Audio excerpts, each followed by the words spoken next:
경계면 조건입니다. 그림에서 보는 것 같이 자, 수직으로 뻗어 있는 건 법선이라 그러고요. 수평으로 되어 있는 건 접선 또는 경계면이라 그럽니다. 어, 전속 D나 전개 E가 입사를 하게 되는데요. 유전 물질이 다릅니다. 위에가 입실론 1, 2 이렇게 서로 다른 물질이 맞대고 있는 이 접선 경계면을 통과할 때 굴절이 되게 되어 있습니다. 그 굴절 각도를 법선과 기준으로 했을 때, 법선을 기준으로 했을 때 세타 1, 2라고 할 때 적용되는 법칙이 있습니다. 굴절을 하기 위해서. 그것들에 대한 설명이라고 보시면 되겠습니다. 일단은 이 경계면은요, 전하 Q가 존재하면 안 됩니다. 0이 되어야 된다. 이런 조건이 있습니다. 첫 번째, 전속 D가 입사 시 법선 성분은 같다 그랬는데, 이게 D1의 코사인 세타 1은 D2의 코사인 세타 2가 됩니다. 그리고 전개 E가 입사시는 E1의 사인 세타 1이 되고요. 그 다음에 E2의 사인 세타 2가 됩니다. 이 전속이 D가 입사시 법선 성분은 같다. 이게 무슨 얘기냐면 이 접선에는요, 경계면에는 아주 얇은 막이라고 생각하면 됩니다. 그래서 여기 있는 전하가 오른쪽이나 왼쪽으로는 가지를 못합니다. 이제 나갈 수 없고 전기력선의 수가 말하자면은 전속이 나갈 수가 없고요. 그래서 위나 아래쪽으로만 나가게 됩니다. 그래서 위아래로 똑같은 양이 반대 방향으로 나가야 되기 때문에 왜? Q는 제로가 되어야 되기 때문에 제로가 됩니다. 그래서 이쪽과 이쪽이 D1과 D2 쪽이 똑같아지는 거죠. 그래서 이게 법선 성분이 같다는 얘기는 위쪽이나 아래쪽이 똑같다 이런 얘기가 되겠습니다. 그 다음에 이제 전개 입사 시 접선 성분이 같다 이런 얘기는 여기서는 이제 이 수평적으로 이쪽으로 같다 이런 얘기가 되겠습니다. 그 정도만 익혀두면 될 것 같고요. 그 다음에 이제 경계면이 수직일 때, 경계면이 수평일 때 이런 얘기가 나오는데 경계면이 수직일 때는 D1과 D2가 같게 되고요. E1과 E2는 다르게 됩니다. 경계면이 수평일 때 E1과 E2는 같고요. 이쪽에다 써야 되겠네요. 자, D1과 D2는 다르고요. E1과 E2는 같습니다. 그러니까 수직이라는 얘기는 기준이 있어야 되는데 이 법선의 기준입니다. 법선을 기준으로 해서 경계면의 수직일 경우라는 게 수직으로 입사하는 경우를 얘기하는 겁니다. 입사에 있어서 이제 이렇게 들어간다는 얘기죠. 전속 D가 이런 식으로 이제 입사를 한다는 얘기죠. 그 경우를 얘기하는 겁니다. 수직으로 입사하는 경우. 이제 그 경우에 이제 D1과 D2가 같은데 다시 말해서 세타 1과 세타 2가 0도가 됩니다. 법선과의 각도를 보면은 0도, 그 0도 되잖아요. 이쪽이니까 둘 다 0도가 되죠. 경계면의 수평일 때는 세타 1과 세타 2가 90도가 됩니다. 뭐 법선과 비교해 봤을 때 이쪽으로 해봤을 때 수평이면 이쪽이잖아요. 그럼 이제 90도가 나오는 거죠. 자, 이해됐죠? 자, 이런 얘기입니다.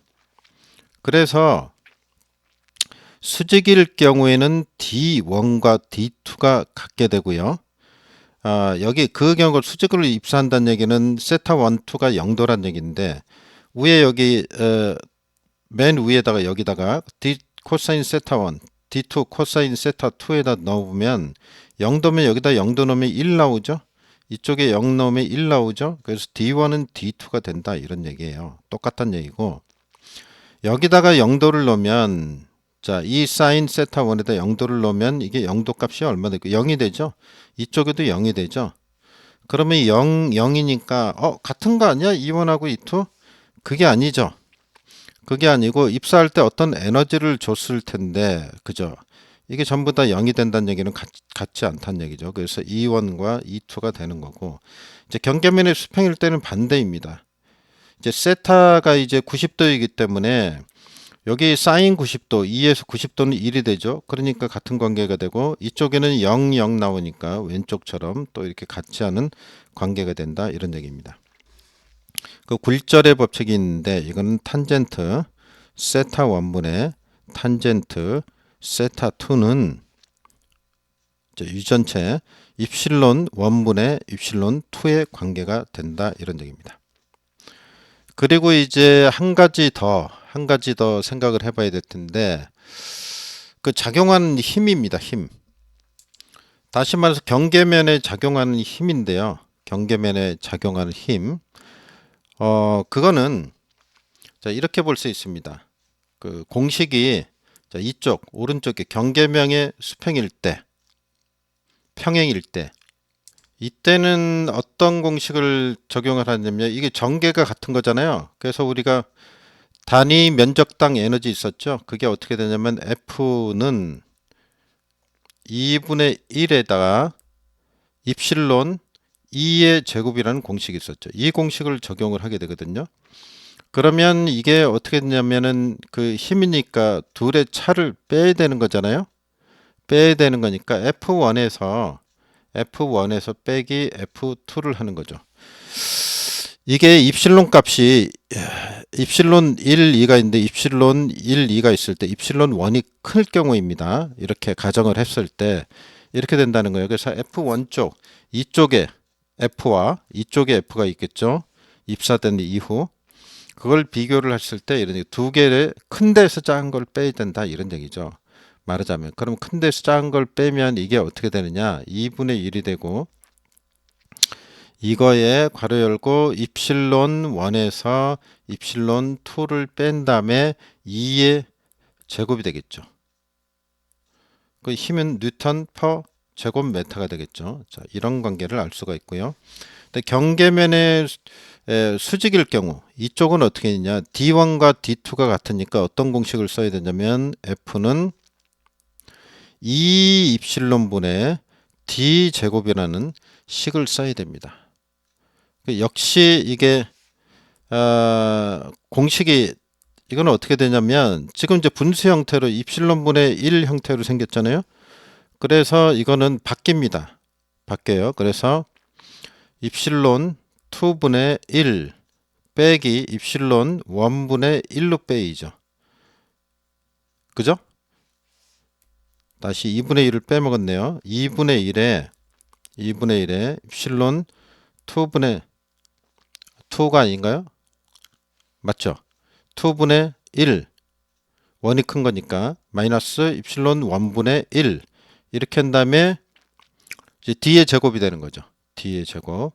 그 다음에 단위는 뉴턴 퍼 제곱미터 이렇게 된다는 거죠. 그죠?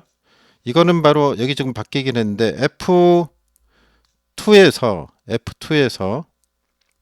빼기 F1을 한 값이죠. 왜냐면 큰 데서 작은 걸 빼야 되니까. 큰 데에서 여기 지금 분수 형태는 이게 보면은 분수가 아닐 때 입실론 1이 크잖아요. 입실론 2보다 이게 입실론 1이 크잖아요. 분수 형태로 하면 이거 이렇게 고치면 부호가 반대가 된다고요. 그죠? 반대가 왜 반대가 되는지 알겠죠? 크면 분모가 크면 작아지고 작아지면 클 거 아니에요. 여기가 커지면은 어떻게 돼요? 작아지는 거 아니에요. 근데 여기 지금 입실론 1이 크잖아요. 1이 크니까 이게 작아지는 거지. 그죠? 자, 이 정도는 이해하시겠죠? 그래서 이렇게 좀 정리를 해봤는데요. 여기 이제 그 1번 이거 2번 그 다음에 3번 4번 그 다음에 여기 작용하는 힘 있죠. 5번 6번 그 다음에 7번 이렇게 좀 정리를 하셔야 되겠습니다.